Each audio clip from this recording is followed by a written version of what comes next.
Irmãos, nós estamos trabalhando uma série chamada Inteligência Social durante esse tempo. Hoje é a última mensagem desta série e ela tem por título Até que Sejamos Um. E para tanto eu separei alguns textos bíblicos, mas sobretudo este, sobre o amor em 1 Coríntios capítulo 13, a partir do verso 1 na versão ARA.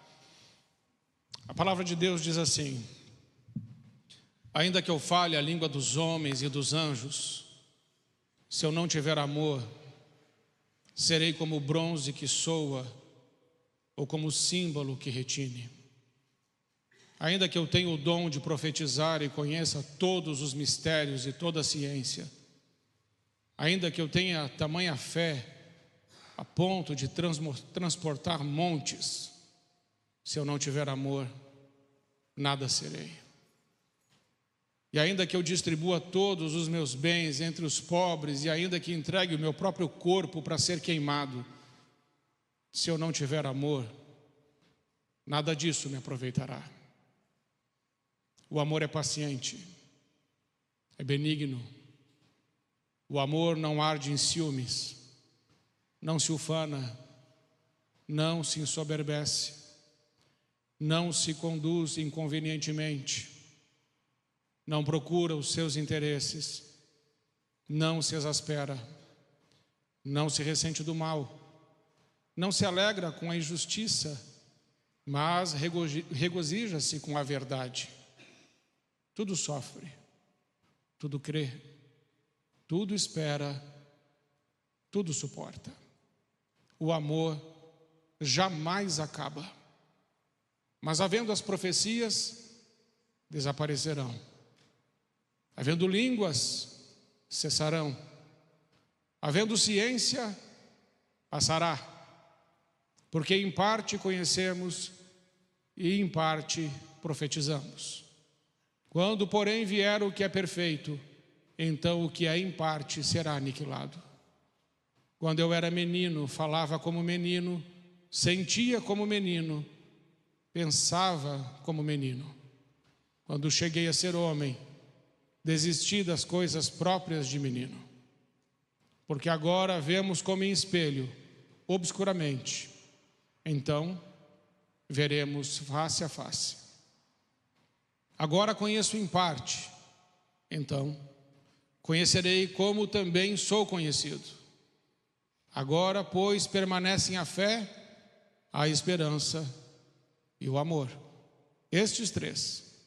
Porém, o maior destes é o amor. Amém. Irmãos, até que sejamos um. Não é possível sermos um sem amor. Não é possível construir a unidade fora do amor e fora da verdade. Mas antes até de trabalhar, pode passar, Pedrinho, pode colocar direto naquela terceira tela, faz favor. Eu gostaria de ler aos irmãos uma carta. Esta carta foi escrita pelo bispo de Alexandrina, bispo Dionísio, no ano de 250 depois de Cristo. Antes dele, um outro grande homem de Deus chamado Cipriano, bispo Cipriano, também escreveu algumas coisas, mas o que o Dionísio escreveu me chamou bastante atenção sobre como construir unidade em amor. E de como os cristãos, no ano de 250, eles ainda tinham um coração tão aquecido pelo amor, um coração que queimava de uma forma que parece que não existe mais nos dias de hoje, não pelo menos esta sociedade em que vivemos. Mas esses corações precisam ser olhados, observados e copiados.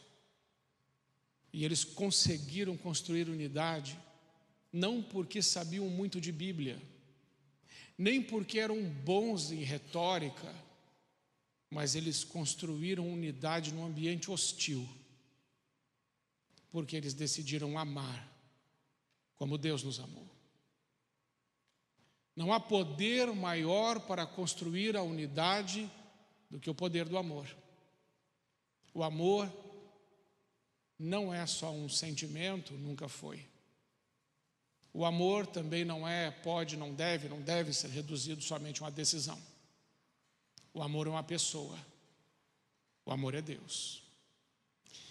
Vejamos então a carta dele. E eu já vou dar o contexto da carta.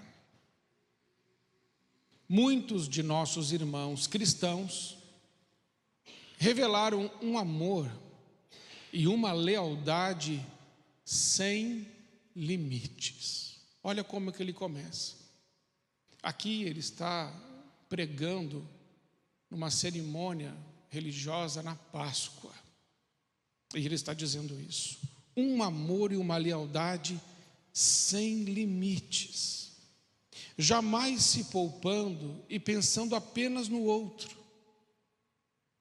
Sem levar em conta o perigo, encarregavam-se dos doentes, satisfazendo todas as suas necessidades.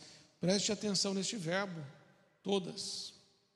Não é algumas necessidades, mas satisfazendo todas as suas necessidades e prestando-lhes assistência em Cristo.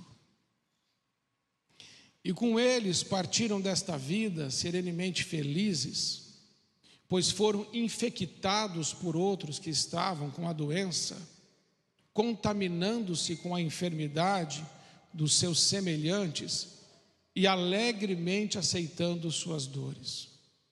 Muitos deles, ao tratarem e curarem os outros, transferiram a morte alheia para si mesmos e morreram em seu lugar. Os melhores dos nossos irmãos perderam a sua vida desta maneira. Grande quantidade de presbíteros, diáconos, leigos, conquistando alta condecoração, de sorte que a morte, nesta forma, o resultado de grande piedade e sólida fé, parece de todos os modos o equivalente ao martírio. É interessante, irmãos, a forma como ele descreve a ação dos cristãos aqui. E esses cristãos, chamados cristãos galileus, eles viveram e eles agiram de forma muito forte para construir unidade em duas grandes epidemias que assolaram o Império Romano logo ali no início da caminhada da igreja. Essas duas grandes epidemias que assolaram a igreja, segundo os historiadores, foi de sarampo e de varíola. E na primeira epidemia, só na cidade de Roma, tinham cerca de 5.000 pessoas morrendo por dia. Então você comece a pensar, o que é 5.000 pessoas morrer por dia? E esses dados estão no livro O Crescimento do Cristianismo, do autor Rodney Stark.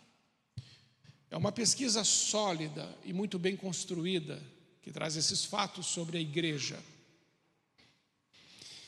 Esses irmãos, nessa pandemia, eles tomaram uma decisão, como vimos aqui na carta do bispo Dionísio. Já no ano 160, onde a suspeita da pandemia, da epidemia, era de varíola, e quando é a primeira vez mata muita gente, 5.000 pessoas morriam por dia.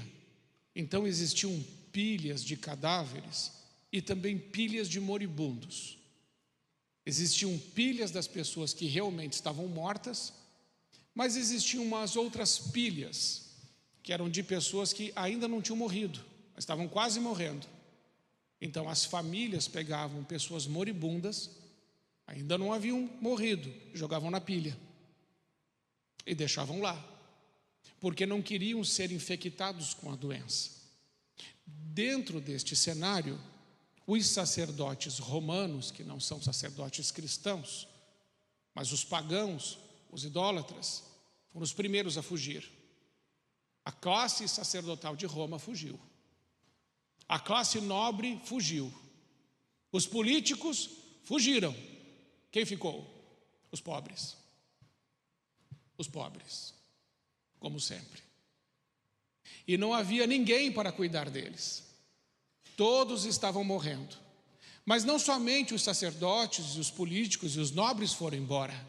As próprias famílias estavam um abandonando o outro.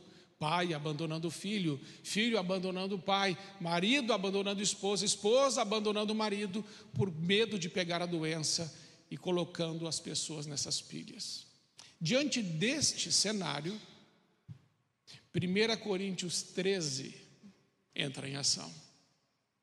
E não só 1 Coríntios 13 entra em ação, como 1 João 3,16, aonde o apóstolo João nos ensina que nós devemos também morrer pelos nossos irmãos, assim como Cristo morreu por nós. E isso não é mais agora só um versículo. Isto agora precisa se tornar um fato. E esses cristãos galileus tomam uma decisão. Eles decidem ir até Roma. Eles decidem ir para cuidar dos moribundos e dos doentes. Então esses pais beijaram seus filhos, deram tchau para suas esposas, um adeus, talvez para nunca mais, e foram embora. E foram para Roma. E o interessante, irmãos, aqui, o milagre que acontece aqui, não é o milagre dos cristãos galileus chegarem lá na cidade de Roma e começarem a orar, e as pessoas milagrosamente começarem a ficar saudáveis e se levantarem de seus leitos. Não. O que começou a acontecer é que os cristãos estavam cuidando, como o bispo Dionísio ali escreveu, e os cristãos estavam morrendo. Mas as pessoas que estavam sendo cuidadas estavam vivendo. E você consegue entender e perceber o impacto disso? A força e o poder deste amor de Deus que está em Cristo Jesus e que está em nós, é capaz de construir uma unidade que nós não temos nenhuma noção. Porque quando eles fizeram isso, aquelas pessoas começaram a falar: mas por que é que você deixou a sua casa? Por que é que você deixou a sua família? Agora você está morrendo e eu vou viver. Isso não é justo. Mas não é sobre o que é justo. É sobre o que é certo, é sobre o que Deus mandou. E Deus mandou eu amar você mais do que a mim mesmo. Porque, sabe por quê? Porque Jesus diz assim: um novo mandamento vos dou, que ameis uns aos outros como eu vos amei. Então agora não é eu amar o outro como a mim mesmo, é eu amar o outro como Cristo me amou, e Cristo deu a sua vida por mim. Então eu preciso amar o outro mais do que minha própria vida. E essa atitude começou a produzir uma alta taxa de conversões em Roma, porque as pessoas que foram cuidadas e sobreviveram e viram os cristãos morrendo, os seus corações foram profundamente tocados pelo amor de Deus que está em Cristo Jesus, e pelo amor de Deus que está em Cristo Jesus e está nestas pessoas. Então, se queremos construir unidade, não vamos conseguir construir unidade fora da verdade. Agora pode voltar para a primeira tela. Então, a unidade, ela precisa ser construída na verdade. Olha o que Jesus disse em João 17:17: santifica-os na verdade, a tua palavra é a verdade. Amados irmãos e irmãs, a verdade santifica. Santificar é purificar. Santificar é tirar de mim aquilo que não parece com Cristo. E se tem uma coisa que esses cristãos galileus aprenderam, foi isso, porque nas duas grandes epidemias, na que aconteceu no ano 165, a epidemia durou 15 anos. 15 anos, não foi uma coisinha, não foi como a nossa, foi 15 anos. E nesses 15 anos, eles mantiveram a mesma atitude, e não abriram mão de amar as pessoas com amor sacrificial. E quando veio a outra epidemia lá no ano 260, cerca de 90 anos depois, a resposta da igreja foi a mesma. Foram de novo e ajudaram de novo. Sabe o que isso fala? Fala de uma unidade que não acaba numa geração, mas passado 90 anos, o povo de Deus ainda conseguiu dar a mesma resposta de amor, porque havia unidade dentro de casa, havia unidade com Deus, havia unidade com o Espírito Santo, havia unidade com Jesus e havia unidade uns com os outros. Isso fica. Então, amados irmãos e irmãs, sem amor, nós não vamos construir unidade. Mas esse amor que é Deus, também é verdade.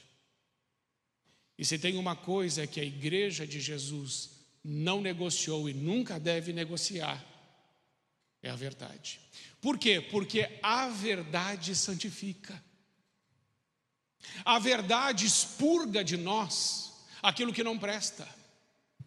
A verdade limpa-nos, purifica-nos, transforma-nos.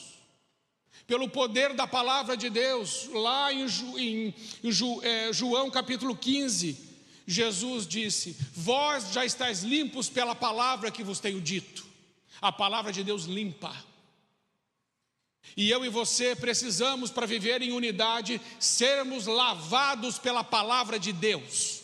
E o único jeito de ser lavado pela palavra de Deus é lendo e obedecendo, como esses cristãos fizeram. Porque eles não tinham vontade de ir lá e morrer, mas eles estavam limpos, o suficientemente limpos, para poder bater no peito e dizer: eu vou, porque assim como Ele me amou, assim eu vou amar.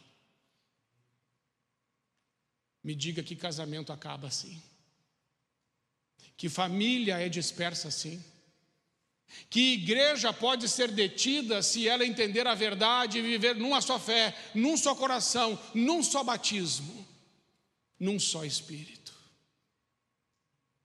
A unidade, ela é em amor, mas é o amor de Deus, é o amor sacrificial, é o amor altruísta, é o amor que se entrega.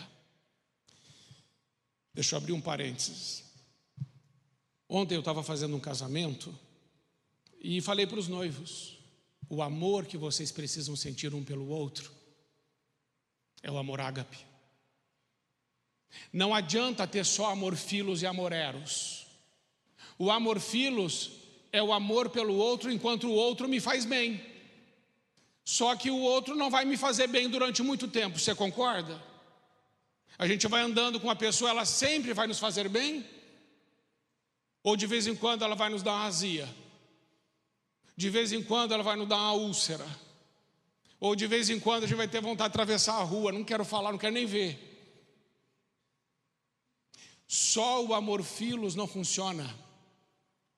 O amor filos só funciona quando ele é um desdobramento do amor ágape.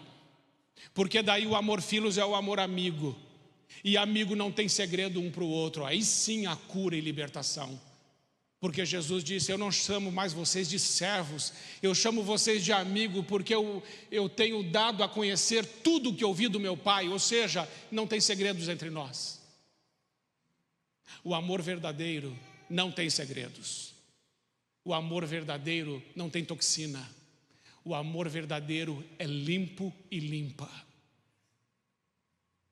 E explicava para eles que o amor eros é maravilhoso, porque é o amor que deseja. E como a gente deve desejar o outro? O que atrai um casal, primeiramente, é uma admiração externa. Depois nós vamos conhecer a pessoa. Então há uma atração, há um desejo, mas o amor eros nunca vai sustentar um relacionamento o resto da vida, porque a gente não fica bonito para sempre, com algumas exceções. Via de regra, você vai envelhecendo e vai ficando feio, só que graças a Deus o olho também vai falhando, não vai? O olho vai embaçando, a gente vai, graças a Deus vem a miopia, vem os, sei lá, astigmatismo, não sei qual é que é os nomes. você vai envelhecendo, o olho vai frouxando, também você não enxerga muita coisa, está tudo certo. Mas o que mantém a atração é o amor ágape. Eu tenho o desejo de estar com a pessoa por quem ela é, não pela sua aparência. Porque o amor ágape enxerga o coração. Deus não vê como vê o homem, Deus vê o coração. Então esses cristãos galileus, eles estavam encharcados do amor ágape, do amor sacrificial, de um amor que se entrega. Esse amor constrói unidade, sabe por quê? Nesse amor tem perdão. Não existe unidade sem perdão. Não existe unidade sem humildade. Você nunca vai construir unidade sem humildade. E humildade é ter uma perspectiva correta de si mesmo. E essa perspectiva correta de si mesmo a gente só tem em Deus. Porque Ele nos criou, somente Ele pode dizer quem realmente somos. Então, muitas vezes, destruímos os nossos relacionamentos, brigamos com as pessoas, criamos abismos onde a gente devia construir pontes, porque a gente tem uma perspectiva errada de quem a gente é. É por isso que está escrito lá em Filipenses capítulo 2, versos 3 e 4. Considere o outro superior a você. Fácil? Não. Necessário? Sim. Porque se eu considero o outro superior a mim, toda vez que o outro está falando, eu estou prestando atenção ou não? É claro, o outro é superior, eu estou sempre com o meu coração aberto para aprender. O meu coração está ensinável quando te ouve, porque eu considero você superior a mim. É isso que a Bíblia ensina. Por isso que não há unidade fora da verdade, porque se nós formos arrogantes, se nós formos altivos, se nós formos prepotentes, se nós tivermos uma perspectiva errada de quem somos, nós não vamos construir unidade nem com o outro, nem com Deus, nem com a gente mesmo vai brigar com a gente mesmo. Então, acho que a primeira coisa que a gente precisa entender hoje é que não dá para construir unidade fora da verdade. E a verdade nunca foi um conceito. A verdade sempre foi uma pessoa. E você sabe que a verdade é Jesus. Eu sou o caminho, a verdade e a vida. A verdade te leva ao Pai. A verdade te leva ao Espírito. A verdade te leva ao coração do seu irmão. Viva na verdade. E você vai construir unidade. Amém? A segunda coisa, até que sejamos unidade em amor. Um novo mandamento vos dou: que vos ameis uns aos outros, como eu amei a vós. Que também vós, uns aos outros, vos ameis. Nisto conhecerão que sois meus discípulos, se vos amardes uns aos outros. Nós somos conhecidos como os discípulos de Jesus, não porque nós fizemos uma faculdade de teologia. Nós não somos discípulos de Jesus não porque a gente vem na igreja, ou porque cantamos cânticos, ou porque fomos batizados. Não. Nós somos discípulos de Jesus e reconhecidos como discípulos de Jesus se nós conseguirmos amar o nosso irmão. E meus amados irmãos, não tem tarefa mais difícil do que amar o irmão. Porque o irmão vai errar com você, sim ou não? Ele vai te ofender, ele vai te magoar, ele vai pisar na bola, ele vai te causar dor. Ele vai te fazer você ficar com vontade de orar para que ele vá para o céu. Você vai ter dias que vai dizer assim: Senhor, Senhor, então leva eu, mas eu não aguento mais. Mas é que esse fogo, dessa provação relacional, a Bíblia diz assim: como ferro afia o ferro, um irmão a seu irmão. É somente no fogo do relacionamento é que as impurezas vão sair. Não fuja da crise e não fuja das conversas necessárias. Nem vou falar conversas difíceis, eu acho que não é conversa difícil, é conversa necessária. A gente tem que aprender a ter. Eu estava ouvindo faz pouco o Luciano Subirá falando de um exemplo de uma irmã que foi na igreja e falou assim: pastor, eu não vou mais ficar nessa igreja. E ele falou: por quê? Mas ele falou assim: eu fingi que eu não sabia. Ele falou: por quê? Porque ele já sabia que a mulher tinha arrumado um barraco lá na igreja. E ela falou assim: não, porque eu não quero mais. Ele falou assim: é por causa daquela briga que aconteceu, por causa daquele barraco que aconteceu? Ela falou: eu não vou ficar mais na igreja por causa daquele barraco. Aí ele falou: então, seja coerente com o seu raciocínio, vá para a sua casa, se separe do seu marido, arrume a sua mala, despeça-se dos seus filhos e vá embora de casa também. Aí ela falou assim: como que um pastor, um homem de Deus está mandando eu me separar do meu marido e dar um beijo nos meus filhos e ir embora? Ela falou: não estou falando para você fazer isso, estou falando para você ser coerente com o seu raciocínio. Se você está indo embora da igreja porque teve um barraco na igreja, então você precisa ir embora da sua casa, porque na igreja foi um barraco, na sua casa a senhora faz barraco todo dia, então saia de lá também. Ainda bem que foi ele que falou, não foi eu. Mas serve? Não serve? Às vezes nós falamos assim: essa igreja é boa demais para mim, vou para outro lugar. Se você for para outro lugar, você vai estragar o outro lugar que você vai. Fique aqui que a gente te conserta. Amém ou não amém? Não adianta mudar de endereço, o problema está dentro de você. Aonde você for, você carrega ele. Deixa eu parar por aqui, senão vão me matar no final do culto. Segundo o texto: porque Deus amou o mundo de tal maneira que deu o seu Filho. Ai, irmãos, eu não consigo entender. Eu não sei se você entende isso, mas eu tenho aprendido com homens de Deus. E eu estava lendo um livro do Francis Chan. Ele fala assim: para um pouco, lê de novo isso. Eu parei e li de novo. E ele pergunta assim: você entendeu? Eu falei: entendi. E a resposta que ele fala é: não, você não entendeu. Nós estamos falando de Deus, um Deus que não precisa de nós, nós é que precisamos dele. O amor dele por nós é tão grande, mas é tão grande, que ele tomou uma decisão: eu vou mandar o meu filho. E esse meu filho, Jesus, ele vai morrer por você, que é pecador. Você que está na lama do pecado, você que se distanciou de mim, você que brigou comigo, você que me insultou, você que me provocou a ira, você que virou as costas para mim, você que cuspiu no meu nome, você que só quer me usar, mas não me ama de verdade. É para você que eu estou enviando meu filho. E eu estou enviando ele para ele morrer no teu lugar. E sabe por quê? Porque eu te amo. E eu te amo dessa forma. Eu te amo de uma forma tão grande e tão maravilhosa que não pode ser medida. Por isso está escrito: de tal maneira. Esse tal maneira significa não tem medida, não tem parâmetro, não existe como.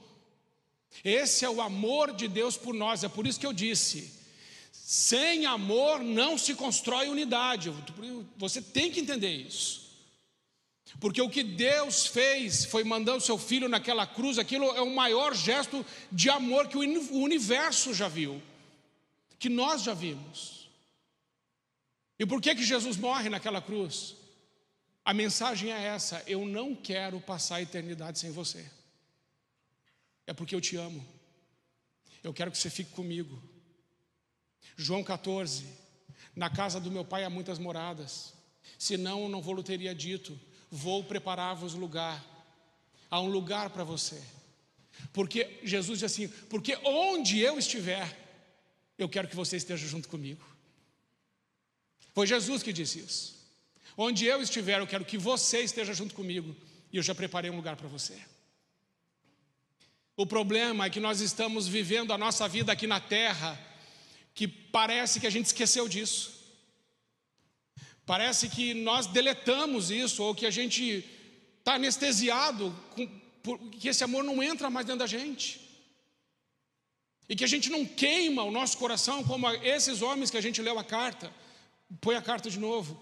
Aquela carta. Essa carta me deixa com vergonha. Eu teria vergonha de respirar o mesmo ar que esses homens. Porque o nível de entrega, de comprometimento, de aliança com Deus e de amor pelos romanos, que foi uma raça que só fez mal para eles.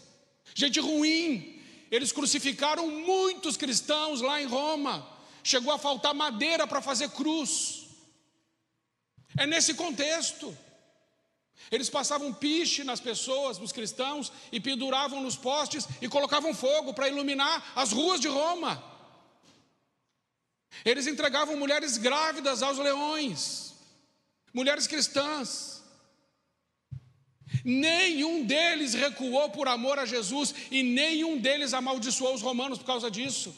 E eu e você arrumamos confusão por causa de qualquer coisa. Eu acho que tem alguma coisa errada com a gente, eu acho que a gente está estragado. Nem os nossos relacionamentos a gente está conseguindo fazer direito. Precisamos voltar para esse amor. Precisamos voltar logo. Eu preciso voltar. Eu quero viver um amor assim. Eu não quero viver a minha vida amando pouco. Eu quero amar mais. E eu estava conversando com uma pessoa esses dias no gabinete, e eu falei para ela assim, o seu problema é que você não quer mais se entregar para um relacionamento, né? Ela falou, é. Eu falei, porque você foi machucada? Ela falou, é.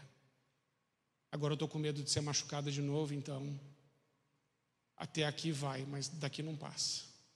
E a gente começa a se proteger. Mecanismos de defesa, muros, abismos.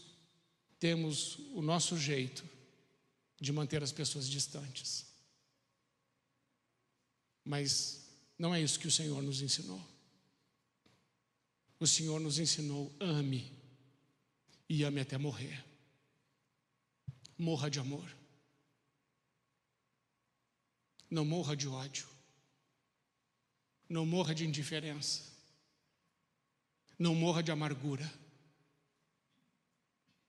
Não morra de uma doença que veio porque você não resolveu. Morra de amor. Porque esses homens, essas mulheres, morreram de amor. A gente está morrendo de tudo, menos de amor. Que triste. Que triste isso. Eu gostaria de ver essa realidade mudar, e você? Então a gente precisa dar o primeiro passo. E morrer de amor é subir no ringue de novo. Só que sem levantar as mãos para se defender. E se bater na gente, bateu. E se matar, matou. Mas a gente não vai levantar mais as mãos para se defender. Porque quem ama, sofre o dano. Quem ama, leva a pancada e não revida. Quem ama, leva a pancada e dá um abraço. É fácil? É claro que não. É só para quem já morreu.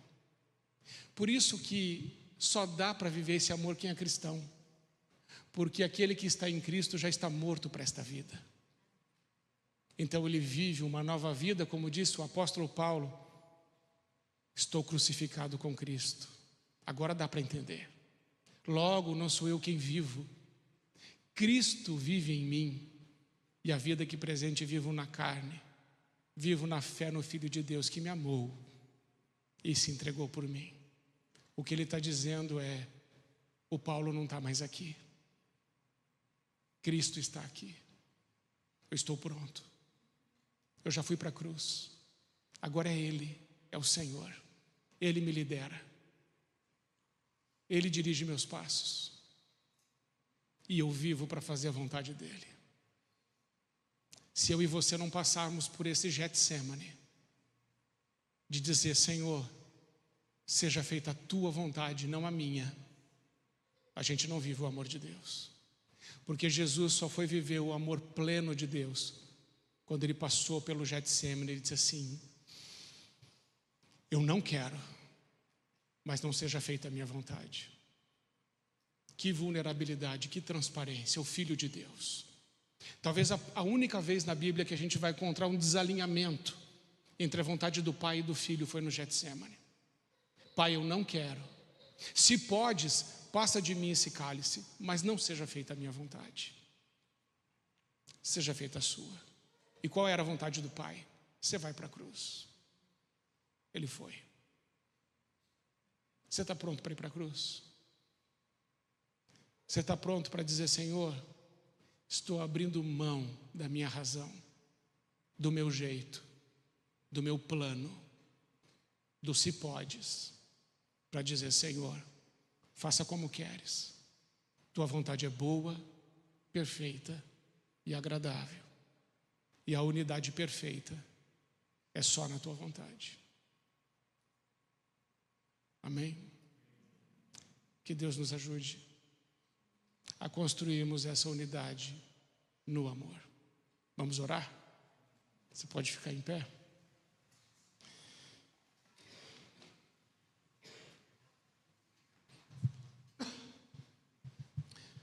Senhor, em nome de Jesus, nós estamos aqui como igreja do Senhor.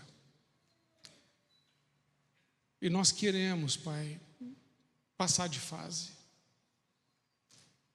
Acho que estamos talvez há muito tempo fazendo as mesmas coisas e esperando resultados diferentes. Ajuda-nos, Pai, a cada um de nós. Ajuda-nos a morrer para que a gente possa ser um só.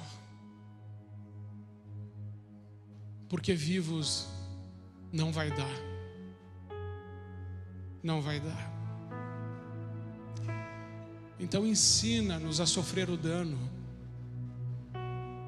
sem revidar, e que a gente possa amar o nosso inimigo a esse ponto de morrer por ele. Porque talvez algumas pessoas só vão crer no seu nome não porque evangelizamos bem, ou porque citamos versículos de cor, ou porque pregamos de forma expositiva, ou porque fizemos um teatro. Não é nada disso. É a cruz. A unidade é cruz. Então hoje nós pedimos ao Senhor, nos ajude a trilhar o nosso Calvário, a renunciar a nós mesmos e te seguirmos até lá. Eu estou certo, Senhor, que é isso que o Senhor deseja, e que também estou certo que é isso que estamos evitando. Então faz de cada um de nós pessoas honestas o suficiente para admitir que talvez estejamos vivos demais para viver este amor. É necessário que morramos. É necessário que o Senhor viva em nós. Porque Cristo em nós é a esperança da glória. Senhor, cremos que o mundo vai crer que o Senhor foi enviado quando Ele olhar para a Tua igreja e ver a Tua igreja unida em amor. Livra-nos de todas as facções, de todo o pensamento faccioso, de toda a ganância, de toda a ambição egoísta, de toda a carnalidade e de toda a maldade. Tira dos nossos lábios toda a calúnia e faça-nos, Senhor, ver o nosso irmão como o Senhor o vê. Ajuda-nos a lutar por aquilo que vale a pena, pelo Teu reino e pela Tua justiça. É a nossa oração, Senhor, agradecidos. Em nome de Jesus. Amém. Irmãos, enquanto eu estava orando, me ocorreu que a próxima geração, ela precisa ser preparada num ambiente desse. A gente tem aqui o nosso Espaço Kids, ele é maravilhoso, mas ele nunca vai superar a sua casa. E as crianças, elas estão vendo o que está acontecendo. E se elas enxergarem esse ambiente lá na sua casa, elas vão reproduzir isso. E aí as epidemias virão, epidemias, e essas gerações se levantarão e falarão: estamos prontos para dar uma resposta para essa crise, porque os nossos pais nos ensinaram. A gente viu como é que faz, a gente aprendeu em casa. A igreja complementa, mas eu me alimentei em casa de um bom alimento. Eu vi essas coisas acontecendo debaixo do meu teto, e essa influência bendita não pode ser apagada. Ensina o teu filho no caminho que ele deve andar, e mesmo quando ele crescer, ele não vai se desviar dele. Não podemos delegar isso nem para a igreja, nem para a escola, muito menos para o Estado, muito menos. Então, é nossa responsabilidade. Não é só sobre nós, é sobre os que vêm depois de nós. Penso que há tanta gente sem identidade hoje, há tantas pessoas perdidas, porque lhes faltou isso. Peça para Deus para que você seja como um cristão galileu, que você possa se despedir do que você mais ama, porque você descobriu um amor maior, o amor de Deus. Então eu quero fazer eu não ia, me deu um negócio aqui, eu vou fazer um apelo, e é o apelo da despedida. É de Deus isso. Hoje você precisa se despedir de algumas coisas, de dizer para algumas coisas que estão na sua vida: tchau. Você não vai mais andar comigo, você não vai mais me acompanhar, você não vai mais me dominar, você não vai mais me controlar, você não vai mais dizer o que eu faço ou o que eu não faço. Eu tenho um rei, o nome dele é Jesus. É ele que vai dizer, e não importa quanto custe, porque eu já morri mesmo. Tanto faz, me importa é fazer a vontade dele. Então a gente precisa se despedir. Quando eu me converti, sabe do que eu me despedi? Eu me despedia, mas você sabe, eu tinha um sonho de ganhar R$1 milhão. Olha, tipo, eu tinha isso, montei negócio, tudo, estava prosperando, eu ia chegar nisso. Quando eu me converti, Jesus falou assim: dá tchau pro teu milhãozinho. Falei: tchau, milhãozinho. E comecei a dar tchau para um monte de coisa. E ainda tem um monte de coisa, quando eu estou pregando aqui, eu estou lembrando que eu tenho que dar tchau. Eu preciso melhorar muito para chegar mais perto do meu Senhor. Mas e você? Eu nunca esqueço o que eu aprendi com o reverendo Hernandes Dias Lopes. Ele ensina assim: quanto mais perto de Deus, mais perto da luz. Quanto mais perto da luz, melhor eu me enxergo. Então, quanto mais perto de Deus, mais fácil de eu entender o que é que precisa sair. Aproxime-se mais de Deus e vai ficar muito claro o que precisa ir embora. Mas hoje mesmo, tenho convicção que existem algumas coisas que a gente pode se despedir delas para a gente construir unidade. Lembra o texto que eu li? O verso 13? O último verso do capítulo 13 de 1 Coríntios: a fé, a esperança e o amor, mas o maior de todos é o amor. Porque no céu não precisa de fé, você vai estar com o Senhor. E no céu não precisa de esperança, você já chegou. Mas no céu ainda precisa de amor. Você vai precisar lá é melhor a gente melhorar aqui. Então vem, o que você quer se despedir?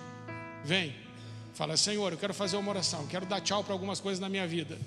É você e o Senhor, pode vir. Se você tem algo, vem, fala: eu quero abandonar isso, porque eu quero viver a unidade. Quero abandonar essas coisas, porque eu quero viver o amor. Eu quero ser como esses homens de Deus que me inspiraram hoje, esses cristãos galileus, que deram tchau para os seus filhos, para a sua mulher, para a sua família. Mulheres que deram tchau para os seus maridos e seus filhos, e foram lá cuidar de gente que não conhecia, que era inimigo, para que o nome do Senhor fosse glorificado e aquelas pessoas conhecessem o amor de Deus. Então coloca a mão no seu coração, eu quero orar junto com você. Diga: Senhor Jesus, nessa noite eu estou me despedindo de tudo aquilo que não se parece com o Senhor. Estou mandando embora da minha vida as minhas justificativas, os meus argumentos, os meus posicionamentos que são contrários à sã doutrina da Tua palavra. Ajuda-me, Senhor, a renunciar a mim mesmo, a pegar a cada dia a minha cruz e Te seguir, porque certamente eu vou manifestar o reino de Deus nessa terra. Que eu seja modelo e discipulador para muitas pessoas, através das minhas atitudes e também das minhas palavras, em nome de Jesus, amém. Sabe, irmãos, olha, de algumas vezes em que eu abri mão, como Jesus pediu para abrir mão e fazer o que Ele mandou, eu preciso confessar aos irmãos, é ruim na hora, é contrário, é conflituoso, mas quando você decide obedecer, porque você deve obediência a Deus, depois o resultado que vem depois é bom. E você logo pensa assim: por que eu não fiz isso antes? Por que eu não me entreguei antes? Por que eu não mergulhei antes nesse amor? Lembra? E conhecereis a verdade, e a verdade vos libertará. Creio que Cristo, com seu grande amor, está libertando a todos nós, para que a gente possa viver em unidade e em amor. Que haja muito perdão na sua vida, que haja muita reconciliação na sua vida, que haja muita humildade na sua vida, em nossas vidas, para que a gente possa construir um futuro glorioso e manifestar o reino de Deus na terra. É a minha oração, é a nossa oração, em nome de Jesus, amém. Então já aproveita que você está encharcado de amor ágape, do amor de Deus. Dá um abraço que está perto de você e fala assim: eu te amo em nome de Jesus.